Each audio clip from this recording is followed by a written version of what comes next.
All right, you are looking live here at the Hyatt Regency Hotel here in Santa Clara. Welcome to 49ers Live postgame show. Professor B here on location.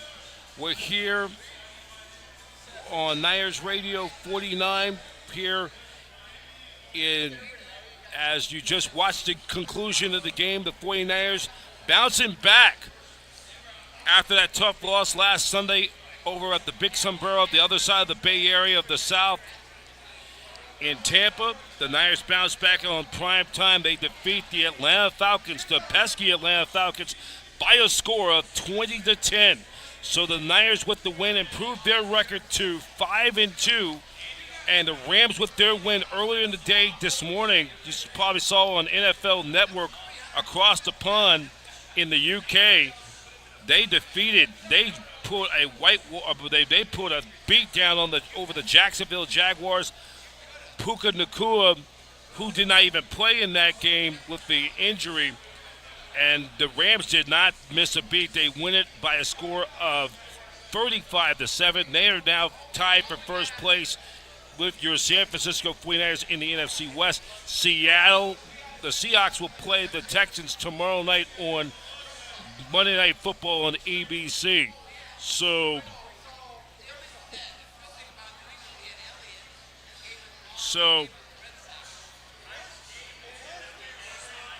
we're going to, coming up in a few minutes' time, we're going to send it back over to Santa Clara. Kyle Shanahan's presser should be coming up any moment now as the Niners win it by a score of 20-10. And we're going to have a very short show tonight because of the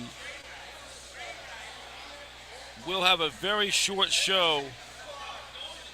Should be coming up in about 15 minutes. We'll get you back out there. And that was a difficult win against a Falcons team. And, and they putting this game into perspective. Anytime when the 49ers play the Falcons back in the day, even in the those games have always been a toss-up. When you play the Atlanta Falcons, going back to the days when Dan Henning was the head coach, when they had Steve Bartkowski, when they had Gerald Riggs and William Andrews, Alfred Jenkins, and then their big home run threat, the former Houston Oiler, Billy White Shoes Johnson, who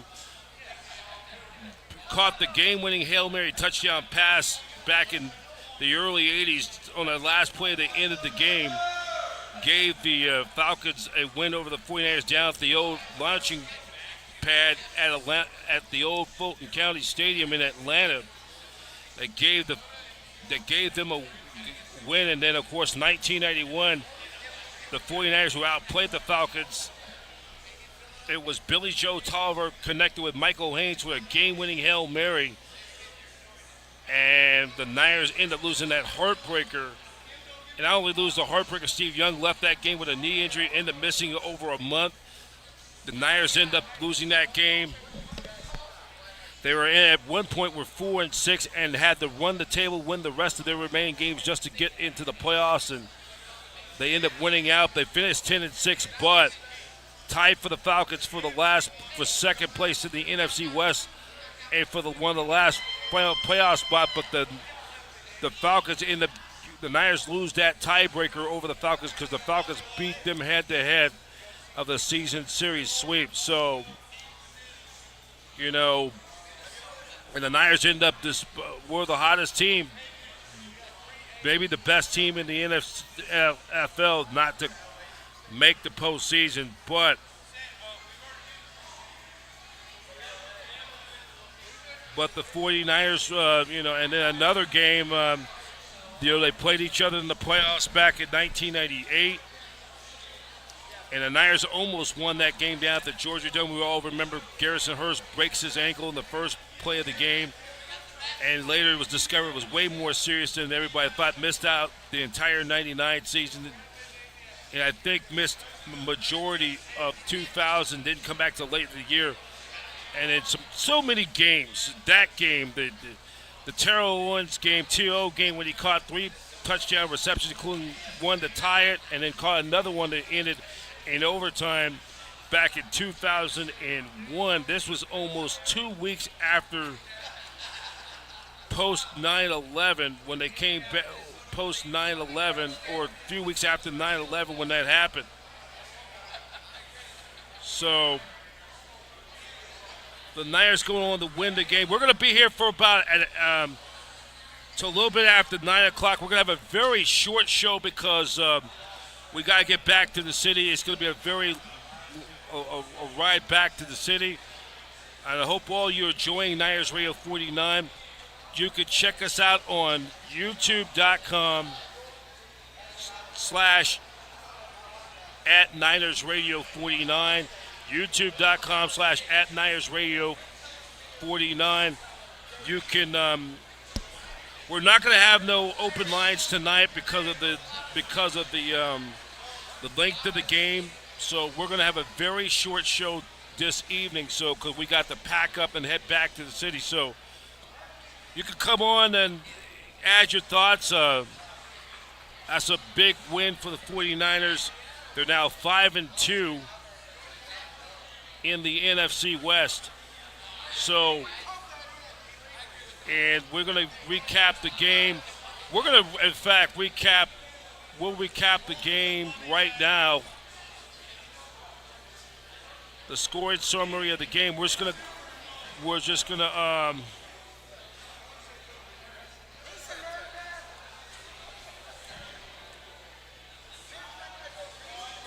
so the first quarter, second quarter, the Falcons got a field goal, made it 3-0. Then Christian McCaffrey, the first of what would be, I believe, 3 touchdowns, a 1-yarder in. Then Eddie Pinheiro hitting another field goal, 55 yards out. That made it 7-3 San Francisco. Then it was a 10-3 game. Then the Niners increased their lead to 13-3, up by 10. Pinheiro hits a 43-yard field goal. Then in the third quarter, or in the fourth quarter, McCaffrey's 4-yard touchdown run put away the game for San Francisco. He had 2 touchdowns of the night.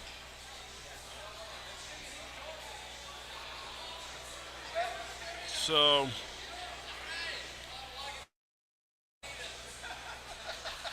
and then looking for some of the numbers of the game. Some of the numbers of the game.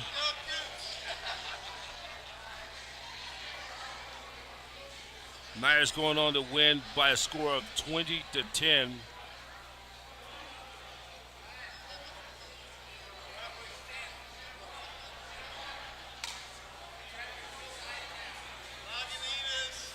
So we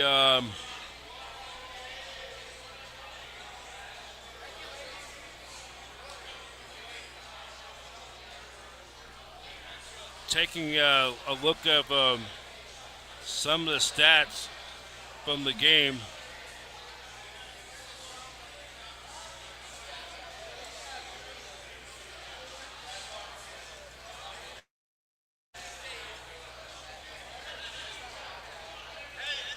So the 49ers had 324 net yards. Niners were penalized 3 times, Falcons 6. Niners time of possession 32 minutes and 10 seconds. Mac Jones' final numbers, he was 17 out of 26, 152 yards, a touchdown pass. McCaffrey, best outing of the day on National Running Backs Day, 24 carries, 129 yards, 2 touchdowns. Then he caught 7 balls for 72 yards as well. Juan Jennings caught 4 balls for 31 yards. Kendrick Bourne 2 balls for 114 yards. And then Michael Penix 21 of 38, 241 yards, a touchdown. Breon Robinson 14 carries for 40 yards. They helped the Niners Heat defense helped them down. So that's how the story went. Niners end up winning by a score of 20-10. They now go to 5-2 of the season, and we're going to take a quick timeout. We're on Niners Radio 49ers Live postgame show here at the Hyatt Regency Hotel here in Santa Clara, just across the street from the stadium. I'm Brian Professor E. Davis. Let's take this quick timeout. We'll be right back right after this.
I was pleased just how much of a team effort it was.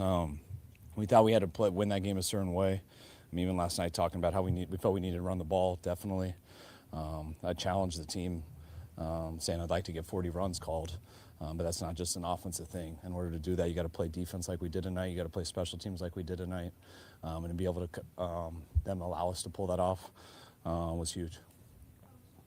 Bryce Huff and Chase Lucas both had a history of kind of like where they were not the guy anymore, one on the practice squad, one not really playing for his former team. They come here and they've been making plays today, both of them making some huge plays. What can you say about those two guys on the defense? Yeah, they made a bunch of big plays today. I mean, the strip sack was huge. Chase stopping him on that fourth down. No, he wanted that pick six, but it was a hell of a job. Just being ready. Losing Stout late in the week, being ready for his op. And then Huff's been doing it all year, and Chase did it all offseason and got his op today. I probably ask you a version of this just about every week, but what can you say about what Christian has just meant to this team in the first half? He's huge. I mean, he's the most consistent player I've been around. I mean, he just allows you to stay on track. He gets every yard in the run game and more, and what he does in the pass game just it's rare you're going to throw the ball to him and not get a completion.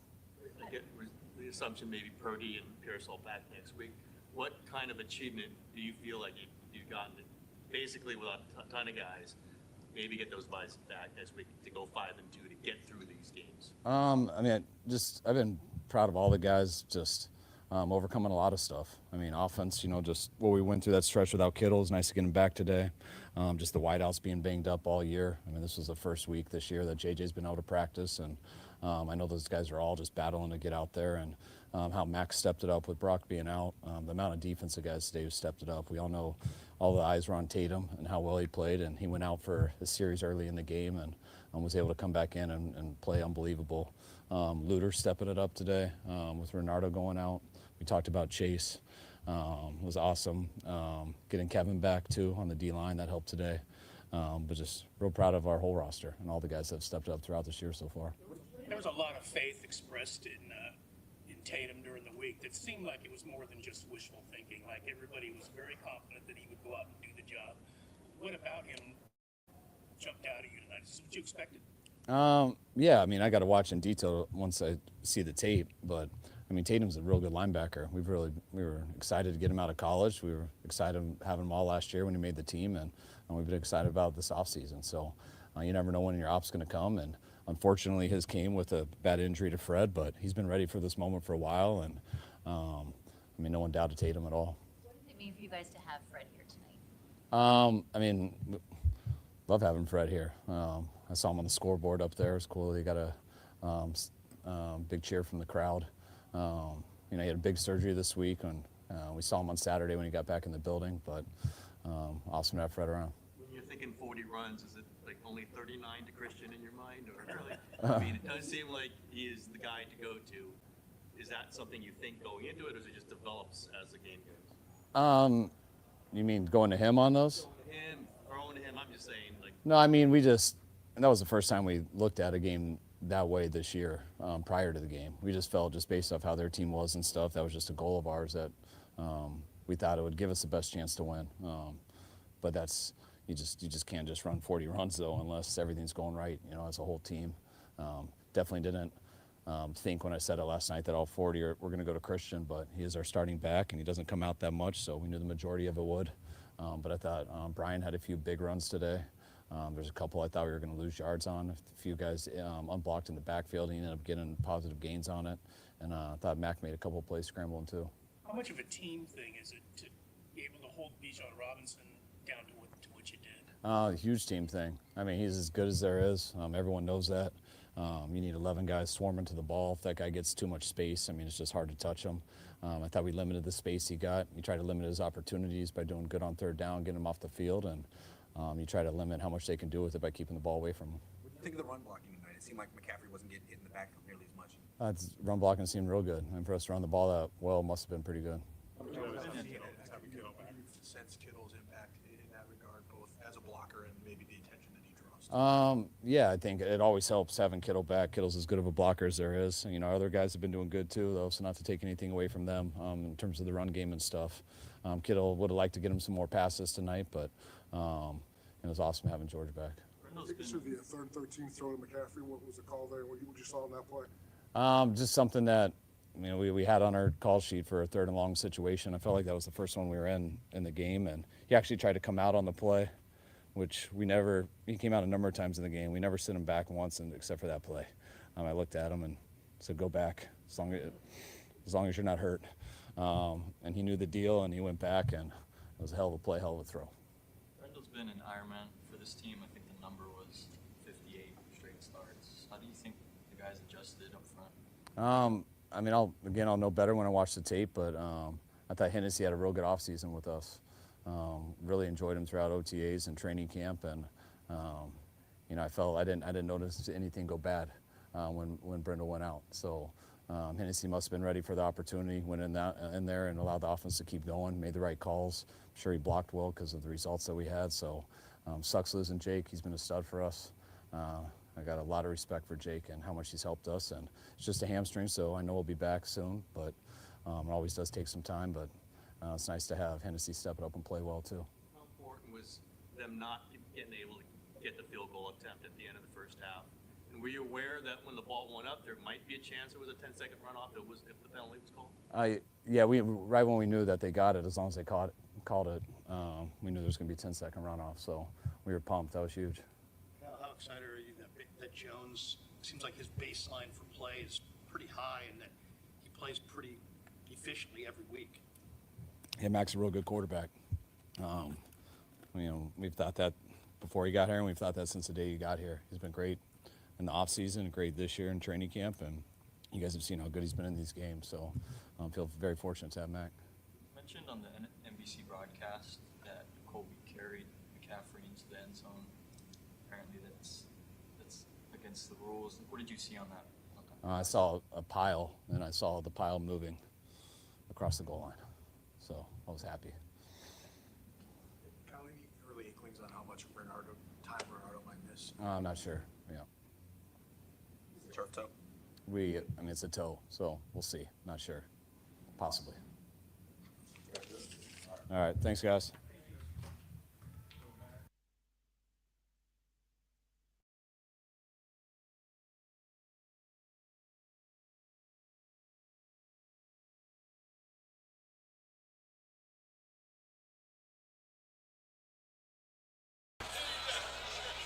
All right, so you heard from Kyle Shanahan at his presser, talking with the media across over there at Levi Stadium in Santa Clara.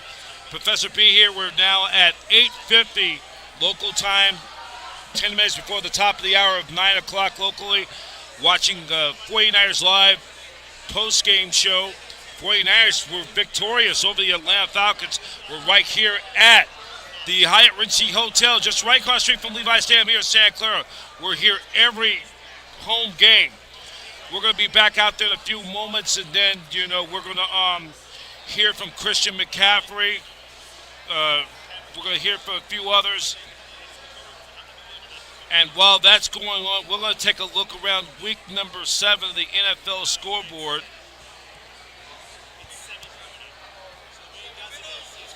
The scoreboard for week number 7.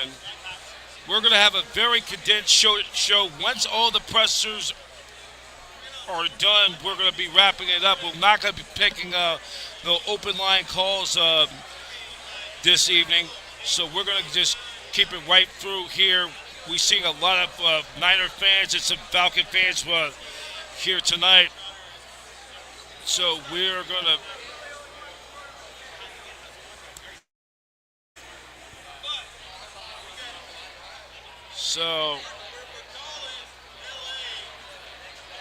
we'll send it right back out there in a few minutes.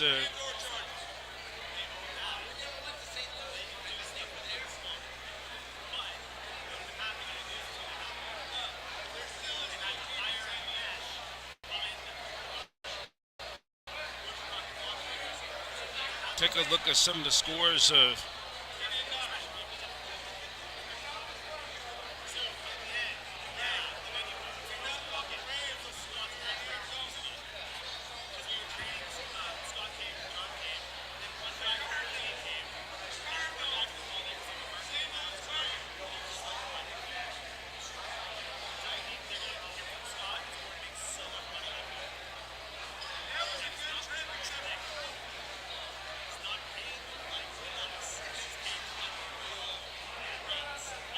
So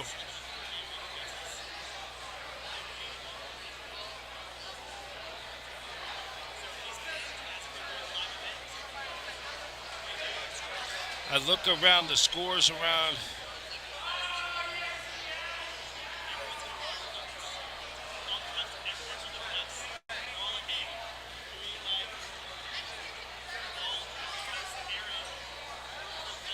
We're going to send you right back out to Levi Stadium in just a few.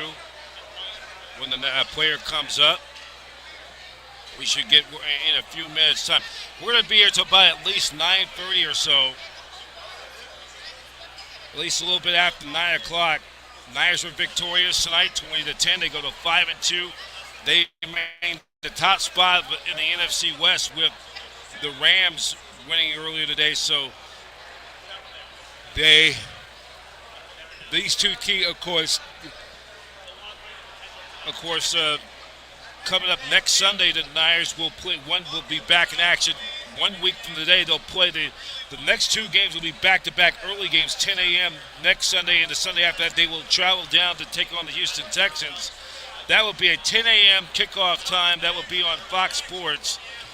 And then 2 weeks from today, they will head to the New Jersey Meadowlands to renew an old rivalry. The big blue wrecking crew, the New York Giants at the Meadowlands. That will be also a 10 a.m. start. That will be on Fox. The 49ers will not return home. Their next home game will be 3 weeks from today. They'll take on the LA Rams, and that'll be a showdown for first place in the NFC West. That'll be a 1:25 p.m. kickoff time, and that will be on Fox Sports. I believe, and I'm assuming, both Kevin Burkhardt and Tom Brady will get that game in 3 weeks' time. But the Niners have some important games coming up in the next few weeks. So we're going to be trying to get back out there to Levi Stadium in a few minutes. We're going to take this quick time out. The time is now 8:55, 5 minutes before the top of the hour of 9 o'clock here in Santa Clara, where you're looking live here at the Hyatt Regency Hotel here in Santa Clara, just across the street from Levi Stadium at the Mecca. Professor B, you're watching 49ers Live Postgame Live on Niners Radio 49.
We continue now on 49ers Live postgame show here at the Hyatt Regency Hotel here in Santa Clara. The Niners were winners 20-10 over the Atlanta Falcons. Let's take a look around the NFL week number 7 scoreboard. So the Rams were winners over the Jaguars at Wembley Stadium in over the UK, 35-7. The Rams now are 5-2. It was the Patriots over the Titans, 31-13. Mike Vrabel, the former Titans head coach, and then it was the Cleveland Browns over the Miami Dolphins in Northern Ohio. The time is starting to tick for Dolphins head coach Mike McDaniel. This could be his final swan song. Who knows? 31-6. The Panthers over the Jets, 13-6. The Jets are probably the worst at the Meadowlands, worst team in pro football. And the Bears over the Saints at Soldier Field, 26-14. Philadelphia Eagles bounced back after a tough loss to the Giants on Thursday Night Football 10 days ago, 28-22. A big win for the defending Super Bowl champions over the Vikings at US Bank Stadium in Minneapolis. The Chiefs steamrolled over the Raiders 31-0. The Colts over the Chargers 38-24. The Broncos come from behind win over the New York Giants in that rematch of Super Bowl 21, 33-32. The Cowboys over the Commanders down at Big D at AT&T Stadium, 44-22. And then it was the Packers over the Cardinals, 27-23. Cardinals are dead last in the division. Niners win at 20-10 on Sunday Night Football. Other scores from last Thursday night: Bengals with an upset win, 33-31 over the Steelers at Paycor Stadium in Cincinnati, formerly known as Paul Brown Stadium. Monday Night Football, 2 games at 4 o'clock our time. Tampa Bay up in Motown taking on Detroit Lions. That'll be on ABC, ESPN. And then at 7 o'clock Pacific Standard Time on ESPN, it will be the Texans at Seattle.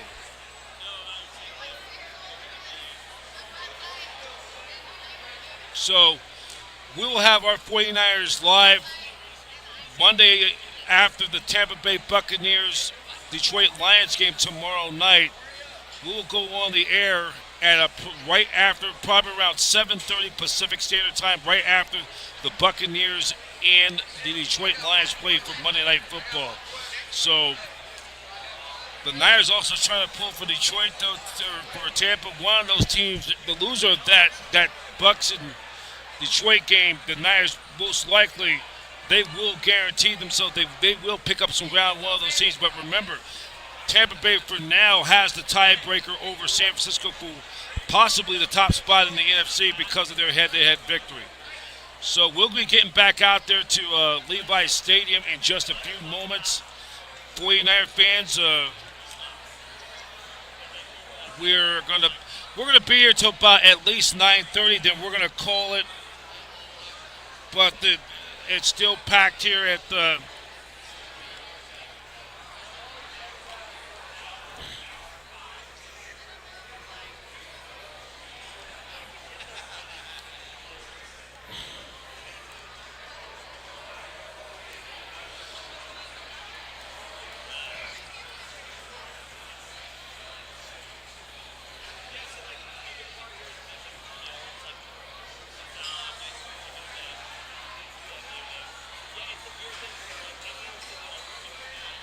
So we'll be heading back over to Santa Clara in just a few, and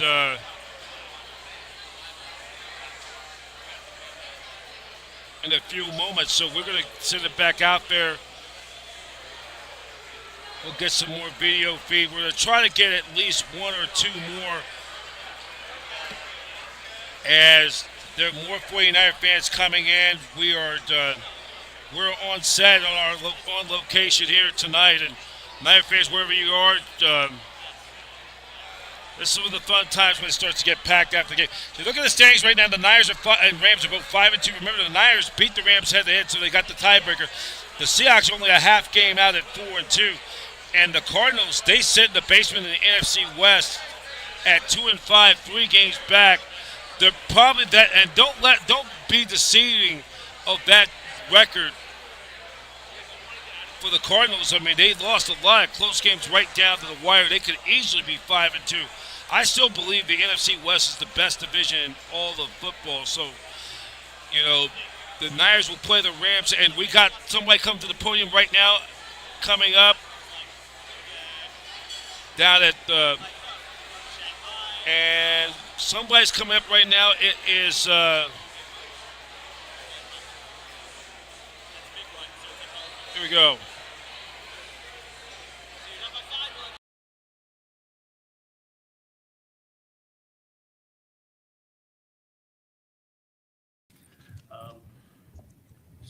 Did you do tonight what you expected to do? Of course. Yeah, I've been playing in big games since a little kid, man. And the only thing I thought about was just having Fred back and just make sure I play to the standard, man. That was my biggest thought going into this whole week and my preparation. I ain't want to let my brothers down and be the reason why a big play happened like last week against Tampa. So I feel like my preparation and the whole defense preparation going into this week, we were all locked in. I even went to Mustafa House sometimes, and we just watched film, and I'm texting him about play calls and route concepts. You know, it's all new to me sometimes, you know. But, yeah, I'm just happy the way we played, and all I can think about now is just ways we could get better. You know, we didn't play a perfect game yet, so, yeah. A lot of people coming in after, obviously you played in place of Fred last game, but this was like the first full game where it's you in place of Fred. Mm-hmm. Just wondering, like, now that this game went so well, you played so well, your coaches, players all saying that you played so well, does that kind of settle you into this role going for the rest of this season? I'll just say, yeah, I would say it settled me, but, like, I kind of feel like that's me being comfortable, and I'm not comfortable at all. I just want to be Tatum Bethune, and Fred done so much on his defense and made so many plays, and I want to do the same thing. I don't want to be Fred, but I also want to make plays the same way he does, and it's inspiring. You know, you don't see a linebackers do that around the league, and he's one of a kind too, and I'm just excited to be able to learn from him for a year and a half, and now it's my chance to learn and be able to make those type of plays too. So. What happened when you left the game, and was it was there a moment where, oh no, something, or did you know you were fine? You said when I left the game? Yeah, I was fine, man. It was just a lot of stuff going on, but I was good, yeah. A lot of people before this game were looking and say, no Fred Warner, no Nick Bosa, this defense is going to take a step back. I'm sure you try to ignore it, but hear that. Did you guys take that as motivation? Was there any extra juice of like, hey, we want to show we can still play? No, you know, me personally, I saw all of it. I saw all of it.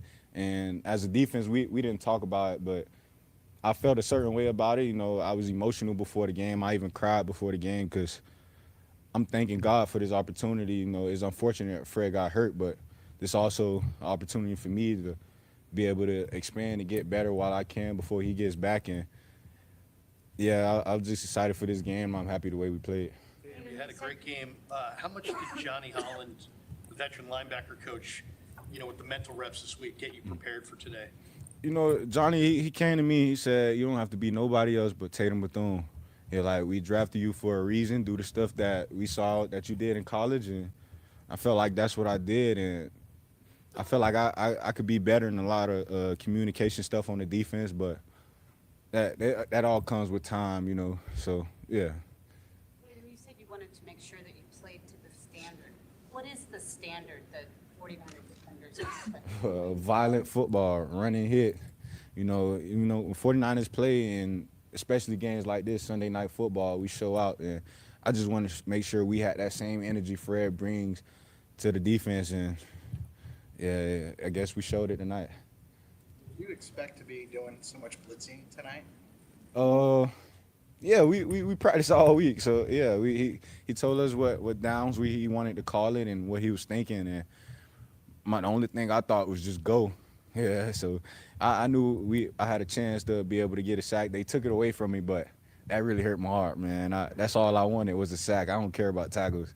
But, yeah, we knew we was going to go get after him and put some pressure on him. That's the Super Fred Warner throwback. Did you get that from him, or did you get that made? Where'd you No, we actually shout out to D Winters. He before the like 2 days before he told me he got a shirt for me. He wore the 54 jersey, and it was a great idea for me to wear the 48 jersey his rookie year. And I feel like the rest of this season, man, I'm just thinking about Fred, and then everything we do is for him, man. He done a lot for us. He put his body on the line for us, and we just want to show him that it didn't go unnoticed, and we learned from it, and we're going to feed off of it.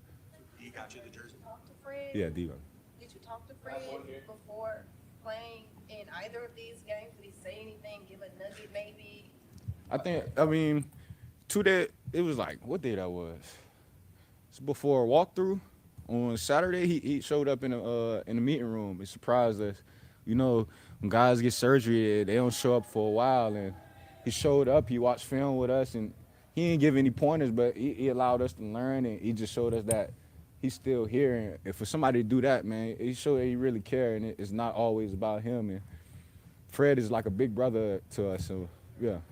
All right, thanks, David. All right, appreciate it. Oh, this is my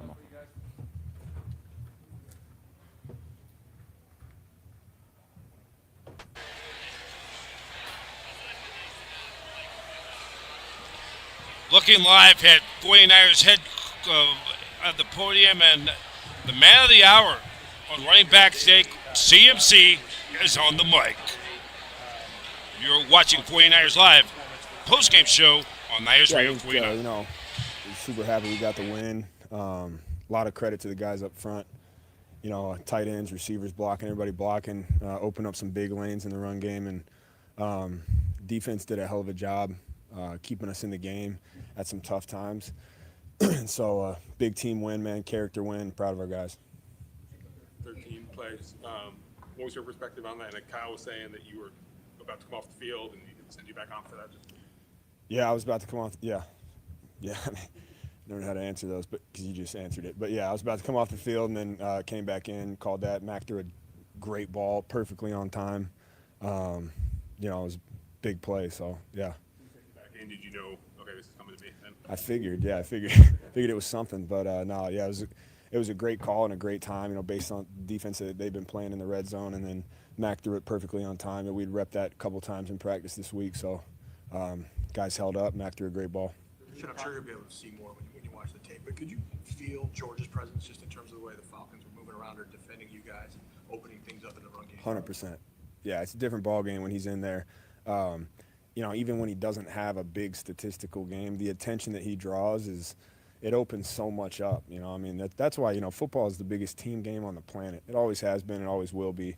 When you got guys like that on the field, just their presence alone strikes a lot of fear in coordinators, and so you have to keep eyes on them. And some games it might be me that has these open lanes and has a good stats line, whatever, and then other times it'll be him or whoever else is coming to the table. So that's why it's a team game, and having him out there is a big deal. We get a chance. Kittle coming back, playing tonight. You made history tonight when it comes to receptions and, of course, rushing yards.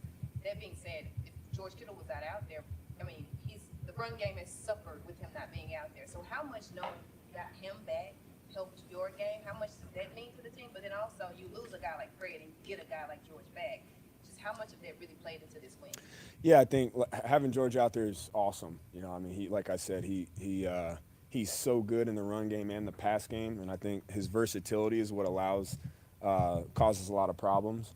But also, I mean, we had guys go down on the O-line too and step up big. You know, we had guys like, I don't know how many rotations we had today, but just everybody who came in and stepped up did such a great job. You know, Kyle always says it takes a whole team to be able to run the ball. You know, it takes receivers, it takes tight ends, obviously it takes O-line, it takes guys like Juice, it takes a quarterback being able to stay on the field on third down, and then it takes a defense stepping up so that you have opportunities to run, you're not super behind. So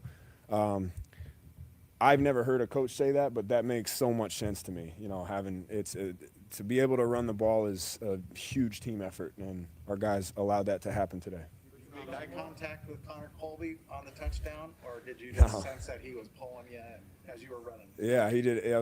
That's just a huge strain play, you know, for a guy like that who's in there busting his ass, man. And those are the kind of plays that are just character plays, and you know, that are fun to be a part of. So appreciative of him for getting me in again. Obviously, you want all your stars in there, but is there some sense of pride that you've been able to do this? Obviously, you've had guys out. You've got guys out for the year, huge players. But to get to this record with all these injuries, is there a sense of pride just within that room, quietly, out loud, anything like that? Yeah, I think, you know, it's a testament to the leadership. You know, I think, you know, when a guy like Fred or Bosa comes out and you got young guys and guys who haven't been in that position step up the way they have, it's coaching, it's leadership, and doesn't happen everywhere. I can promise you that. And so it's fun. It's a fun group to be a part of in that, knowing that, you know, every week is going to be a fight, you know, and guys are going to have to step up and do their job and get it done. And today was a good example of that. And I know we're still hungry, man. We haven't played perfect yet, and I think so far we've done a good job coming back from losses. And I think the challenge this week will be coming back from a big win like this and maintaining that focus, maintaining that intent, and continuing to get better. There was a lot of faith expressed in Tatum Bethune all during the week last week, and it didn't seem like whistling in the graveyard or false optimism. It seemed like everybody was pretty convinced he was going to do what he did tonight. What were your observations about him during the week and the way he stepped in? Yeah, I mean, when you sat behind one of the best linebackers to ever play, you get to see how he practices, how he prepares, how he studies tape.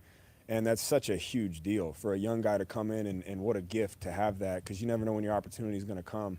And I think the thing that I've realized just going against guys like Tatum and guys like D is they run and hit, you know, and that's something that's preached throughout the entire defense. But they fly around, man. They're physical as ever, and they love football, and their mindset's there. So, you know, when he got the nod, obviously, and unfortunately Fred went down, we had all the confidence in the world in him. Appreciate it, guys.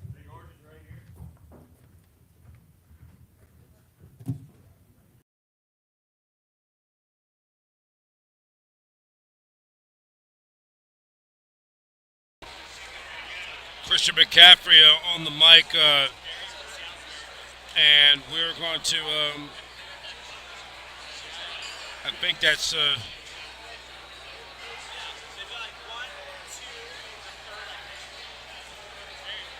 little bit of George Kittle.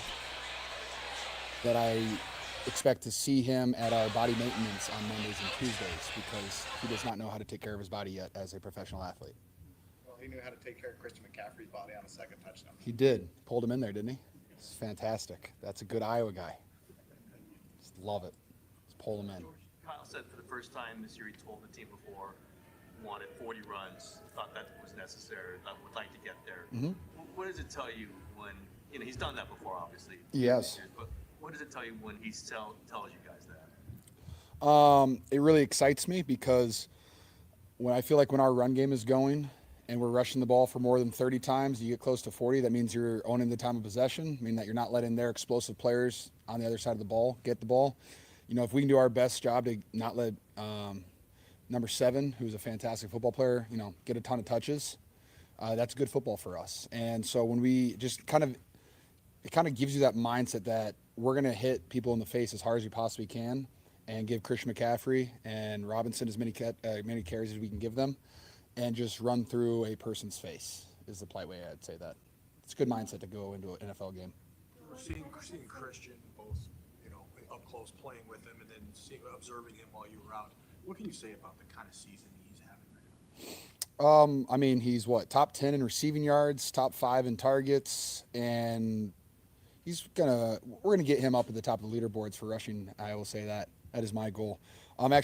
So every Saturday night, our tight end room, Coach Fleury started doing this when he became our tight ends coach.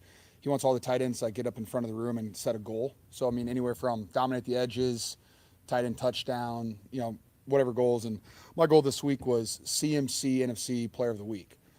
And if I actually called that might be the best guess of all time. But I think 200 yards and 2 touchdowns has a shot for it. But that was my goal going into this game because Atlanta has a really good defense. I've gotten in trouble for saying on paper they're really, really good. I got in trouble for that a couple years ago with the Eagles. But on paper they're all these stats. Everyone's really excited about them. But at the end of the day, you still got to go out there and play football regardless. And they have a very athletic, explosive defensive line. But none of them you're not playing Vita Vea. You're not playing a 300-pound guy. They're light and explosive. And so we just ran as much gap scheme as we possibly could and just got them to move. And because of that, when you have Christian McCaffrey getting past the linebackers, he's going to average a lot. What does it say about this team's culture that so many guys have gone down, have been injured, and yet you're up to a 5-2 record, and these young players, especially today on defense, have just been able to step in and meet the moment? The defense was so much fun to watch today because they were just flying around. The one play that stood out to me was when Malik came downhill and hit 25 so hard in the ribs that I think it took him out of the game. Those aren't fun hits to take. That's the reason I'm really happy I don't play running back. But I just think the standard that we've set as a 49ers organization, from Fred Warner to Nick Bosa, you go back to 2019 with DeForest Buckner, Eric Armstead, K'Wan Williams, the guys, Richard Sherman, the guys that we had set the standard of how you play defense here. Because if you don't play defense like that, you kind of stand out like a sore thumb. And I just love that the young guys have seen, hey, this is how Nick plays, this is how Fred plays, this is how we're supposed to play. And so you can just carry that and you can learn from that. If you can just play at that same level, and you can't replace Fred Warner. You just can't. You can't replace Nick Bosa. Those are Fred's best linebacker in the NFL. I'll argue, with a wall that Nick Bosa is top 2, not 2. This is what he does in the run game and the pass game. So it's hard to replace guys like that. But if you can just go out there with the same energy and the same effort and fly around and hit the person in the face, then you can have a good defense. Yes, ma'am. Tell me on Thursday, you have been itching to get back out there and play some football. You got out there today. How did it feel to play? And maybe not a crazy stat line, but then you unlocked the run game pretty much more than it's been all season long. So how rewarding is this win? I had so much fun playing football. It's Sunday night football in Levi Stadium, so I basically told the team, I was like, if you don't have fun tonight, then you don't have a pulse and you shouldn't be in this locker room. And I definitely felt the pulse tonight from the entire team and just felt the juice the entire way. Offense, defense, special teams. I felt it. How fun is Eddie? Goodness gracious. Just how fun is he? I absolutely love that guy. Great locker guy. But yeah, no. I would love to catch the football once in a while. Hey, when it happens, it happens. When it doesn't, it is what it is. But when you can run the ball 37 plus times, it's a fantastic night. And I think we were moving the heck out of them. We were physical, and we played 49ers football tonight. In the game plan, did you have a feeling you weren't going to get the ball very much tonight? Personally, I thought with the game plan, based on the walkthrough yesterday, I thought I was going to have 150 yards and 2 touchdowns. So, sorry, fantasy coaches and anybody that bet on me. My bad. Blame Kyle Shanahan, not me. I think the Falcons just did a really good job. We called a bunch of the plays. We called the plays that we thought I was going to be open on, and next thing I know, there's 2 to 3 people standing in the window. So, and then Mac did a great job of not, forcing anything, and then just, hey, let's get it to a check down, let's get it to another guy that's open, and just keep the ball moving. Like I said, I would love to get the football. I love catching the ball, and I love hitting people, and I love running in open space. But like I said, if other guys are taking advantage of the opportunity and they're winning their one-on-ones, I'll take it. I mean, I want to win, and I want to just keep winning because that's way more fun than having 100 yards and losing. You've already asked me a question. He hasn't asked yet. I'm nice here, okay? Every year, and you've been on the team for a number of years. It seems like this team has maybe a higher level of grit. What do you think? I mean, is this a gritty bunch to you? You know what? I think, one, Mac Jones is a fantastic quarterback. The way that he stepped up for when Brock has not been in and led this team to a bunch of victories is incredible. He gets hit a ton of times, and he stands right back up and delivers the next pass. The way that he is in and out of the huddle. So that is one reason I think for our success is him. And then I say the other one is, I've said this since OTAs, Robert Saleh is the best free agent signing that we possibly got. The juice that he brings every single day, how smart he is, the way that he game plans, how he sets guys up for success, puts guys in positions to succeed, how he calls the blitzes on the right time. Like, he's just such a good coach. And I'm so happy that we got him back this year because he is a fire for our defense, and he will be a fire for us. So those are my 2 things. I think that is a reason why the team is good. And then, yeah, we're gritty.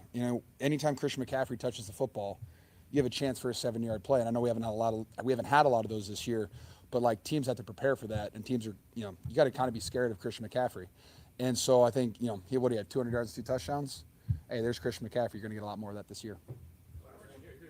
Last one right here. Last one. This better be good. It's been building up. It better be. Did you replace Fred in all the speeches today? How many speeches did you give? Because Fred gives like 3 or 4 a game, I think. How do you know? Are you in the locker? He told you? Yeah, He is the aura farming king. I will say that. How about Fred Warner being shown on the scoreboard, and we almost had to go on a silent count because we couldn't hear a play call? How selfish of Fred Warner. Goodness gracious. No, I'm going to give one speech today. It was fantastic. I'm going to divvy that up. I don't want to give the speech every single time. We have a lot of leaders on this team. We have a lot of voices on this team. And, I'll speak when I need to, but we have a lot of voices on this team that need to be heard and that will inspire people. And so, and also, if you needed inspiration to play football on Sunday Night Football in Levi Stadium, I don't really need you on my team. And I didn't see that today. I saw all the guys inspired to go out there and hit a person in the face. How important was that first one, knowing he's not there, that big one, that when a team I didn't even think about it until Vern brought it up on Thursday. And then next thing I know, I'm thinking about it on a Friday night at 2 a.m. I'm like, what am I going to say? And then everything went out the window. I just said whatever I wanted to say when it showed up. So it was pretty easy. Thanks, guys.